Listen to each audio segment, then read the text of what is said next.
গুনাহের পরকালীন শাস্তির কথা আমরা সবাই জানি, কিন্তু আমরা অনেকেই গুনাহের ইহকালীন কুপ্রভাব সম্পর্কে জানি না। আসলে আমাদের ব্যক্তি জীবনে, পারিবারিক জীবনে, সামাজিক ও রাষ্ট্রীয় জীবনে গুনাহের অনেক কুপ্রভাব রয়েছে। গুনাহ আমাদের জীবনযাপনকে প্রভাবিত ও নিয়ন্ত্রিত করে। কখনো কখনো ব্যক্তির করা গুনাহের প্রভাব ব্যক্তির মধ্যেই সীমাবদ্ধ থাকে, আবার কখনো সেই প্রভাব ব্যক্তিকে ছাড়িয়ে পরিবার, সমাজ, রাষ্ট্রে, এমনকি সারা দুনিয়ায় ছড়িয়ে পড়ে। আমরা নিয়মিত গুনাহ করে যাচ্ছি, অথচ এসব গুনাহ আমাদের জীবনে কিভাবে কুপ্রভাব বিস্তার করে যাচ্ছে তা আমরা অনেকেই বুঝি না, বোঝার চেষ্টাও করি না। খারাপ থেকে বাঁচার জন্যই খারাপকে চিনতে হবে।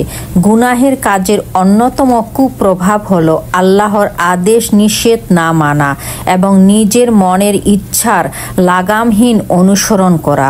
মানুষ যখন গুনাহ করতে থাকে এবং গুনাহের পরিমাণ বাড়াতে থাকে, তখন ধীরে ধীরে তার ইবাদতের পরিমাণ কমতে থাকে, ঈমান সংকুচিত হতে থাকে। ইবাদতের প্রতি মনোযোগে ঘাটতি দেখা দেয়। আল্লাহর আনুগত্য করতে না পারলে দুঃখ বা আফসোস লাগে না। গুনাহের প্রভাবে আল্লাহর ইবাদত করা কঠিন মনে হতে থাকে। অন্যায় অশ্লীলতার চর্চায় সুখ লাভ করে এবং তা অভ্যাসে পরিণত হয়। আল্লাহর আনুগত্য ও শয়তানের আনুগত্য একই সাথে সমান গতিতে চলতে পারে না।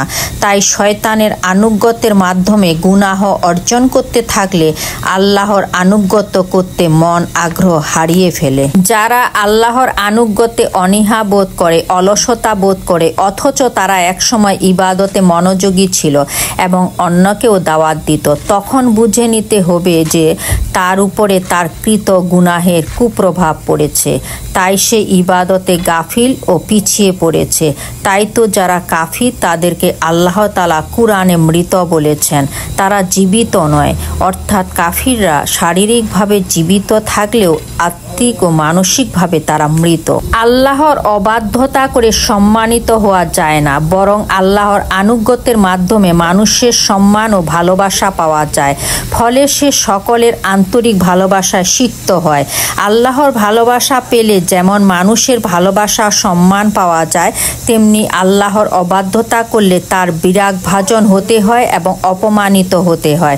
মানুষের গুনাহের কারণে দুনিয়াতে বিভিন্ন রকমের বিপর্যয় ছড়িয়ে পড়ে। এই বিপর্যয় হতে পারে স্থলভাগে, হতে পারে জলভাগে, হতে পারে আকাশে, হতে পারে ফল ফসলে, হতে পারে বাসস্থানে। গুনাহগার ব্যক্তি সবসময় জানা অজানা ভয়ে ভীত সন্ত্রস্ত থাকে। তাকে দেখেই বোঝা যায় যে সে ভীত, নিরাপত্তাহীন। যখন কেউ গুনাহ করে তখন সে আল্লাহর নিরাপত্তা থেকে বের হয়ে যায়। আর আল্লাহর আনুগত্য হচ্ছে এমন এক নিরাপত্তা যার ভিতরে কেউ ঢুকলে সে দুনিয়া ও আখিরাতের শাস্তি থেকে নিরাপত্তা লাভ করে।